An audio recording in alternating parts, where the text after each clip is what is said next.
మాధవిలతకి present అయితే జేసీ ప్రభాకర్ క్షమాపణ చెప్పినట్టుగా తెలుస్తుంది. ఎందుకంటే ప్రాస్టిట్యూట్ అంటున్నాడు, అదేవిధంగా తన మనిషే కాదని చాలా దారుణమైన మాటలు యూజ్ చేయడం జరిగింది.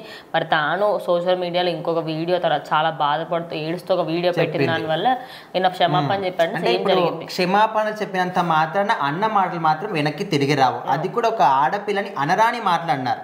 సో ఆ మాటలు కూడా వింటే మనము ఎవ్వరు కూడా తీసుకోలేరు వాటిని, వాళ్ళు ఎంత నిజంగానే అది అయినప్పటికీ కూడా ఆ విధంగా అంటే ఎవరు కూడా తీసుకోలేరు. సో ఆ విధంగా జేసీ ప్రభాకర్ రెడ్డి ఈయన మాత్రం తాడిపత్రి మున్సిపల్ చైర్మన్గా ఉన్నాడు. ఆయన కూడా ఒక టీడీపీకి సీనియర్ నేత అనమాట. సో ఇప్పుడు కూటమి ప్రభుత్వంలో ఒక భాగం. సో ఆయన ఎప్పటి నుంచో కూడా మంచి పనులు చేశాడు, చేయలేదన్నట్టు కాదు, మంచి పనులు చేశాడు. కాకపోతే ఒక మాధవిలత విషయంలో మాత్రం ఇంత ఘోరంగా ఎందుకు వ్యవహరిస్తున్నాడు, దీని వెనకాల కారణం ఏంటని మనం చూసుకుంటే, ఇక్కడ న్యూ ఇయర్ రోజు జేసీ ప్రభాకర్ రెడ్డికి సంబంధించి ఆయన పార్క్లో మాత్రం కొన్ని న్యూ ఇయర్ సెలబ్రేషన్ చేశారంట. సో దానికి ఆపోజిట్గా మాధవిలత మాత్రం కొన్ని వ్యాఖ్యలు చేసిందంట. సో దానికి కానీ కొంతమంది మహిళలే ఈమె మీద ఫిర్యాదులు కూడా చేశారు, పోలీస్ కేసులు కూడా పెట్టారు. అండ్ దానికి సంబంధించి ఇప్పుడు ఈయన మరి ఎందుకు మాట్లాడాడు, దాని గురించి మాట్లాడా. ఆ పార్క్లో ఈమె ఎప్పుడైతే వ్యాఖ్యలు చేసిందో ఆ వెంటనే జేసీ ప్రభాకర్కి సంబంధించి కొన్ని బస్సులు కూడా తగలబెట్టడం జరిగిందంట. సో అందుకోసమని ఈమె మీద పోలీసులకు ఫిర్యాదు చేశారు, కొంతమంది మహిళలే వెళ్ళి చేశారు. మరి వాటిని ఉద్దేశించి ఈయన మాట్లాడారా, మరి ఎందుకు మాట్లాడారు అనేది ఇంకా క్లారిటీ అయితే రాలేదు. కానీ ఆ విధంగా అంత ఘోరంగా మాట్లాడడం అనేది అసలు కరెక్ట్ కాదు. సో ఆమె కూడా చాలా ఘోరంగా ఎమోషనల్ అవుతూ సోషల్ మీడియాలో ఇంకో పోస్ట్ కూడా పెట్టింది. నేను ఒక సనాతన ధర్మం కోసం, బీజేపీ కోసం, ముఖ్యంగా మహిళల రక్షణ కోసం నేను పోరాడుతున్నాను. నాకు ఏ పార్టీ వాళ్ళు ఎవరు కూడా ఇప్పటివరకు ఒక రూపాయి లేదు, ఇచ్చినా కూడా నేను తీసుకోలేదు. అండ్ ఇలాంటి పదవులకు కూడా నేను ఆశపడడం లేదు. కనీసం నేను ఒక బీజేపీ కార్యకర్తగా నేను పని చేస్తున్నాను, మహిళల కోసం, మన ధర్మం కోసం నేను పోరాడుతున్నాను.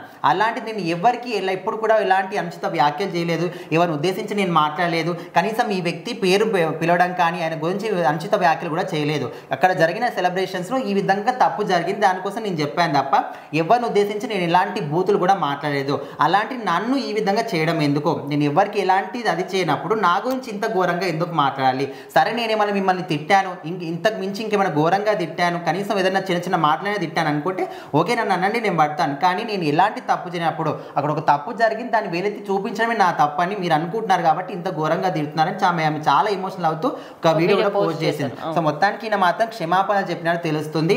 నేను మాట్లాడిన మాటలు తప్పే కానీ క్షమాపణ చెప్తున్నాను అనే విధంగా చెప్పాడు. కాకపోతే ఆమె తీసుకోవట్లేదు. మీరు క్షమాపణ చెప్పినంత మాత్రం నాకు మీరు అన్న మాటలు అయితే తిరిగి రావనే విధంగా అయితే ఆమె చెప్తుంది. అసలు ఈ వివాదం ఎప్పుడు ఎక్కడి వరకు వెళ్తుంది? ఇప్పుడు ఏపీ రాజకీయాల్లో తీవ్ర చర్చనీయాంశంగా మారింది. ఎందుకంటే ప్రతిపక్షంలో ఉన్న పార్టీ అంటే వేరు, ఇప్పుడు ఈమె బీజేపీ అంటే కూటమిలో భాగమే, ఈయన టీడీపీ సీనియర్ నేత అంటే ఆయన కూటమిలో భాగమే. మరి దీనికి ఏమైనా పవన్ కళ్యాణ్ రియాక్ట్ అవుతారా? మహిళల గురించి అంటే ఆయన ఎప్పుడు కూడా ముందు ఉంటాడు. ఎవరు ఈ మహిళల గురించి చిన్న మాట ఉన్నప్పటికీ కూడా వాళ్ళ గురించి రియాక్ట్ అవ్వడం కానీ ఏదో చర్యలు తీసుకోవడం లాంటివి చేస్తూ ఉంటారు.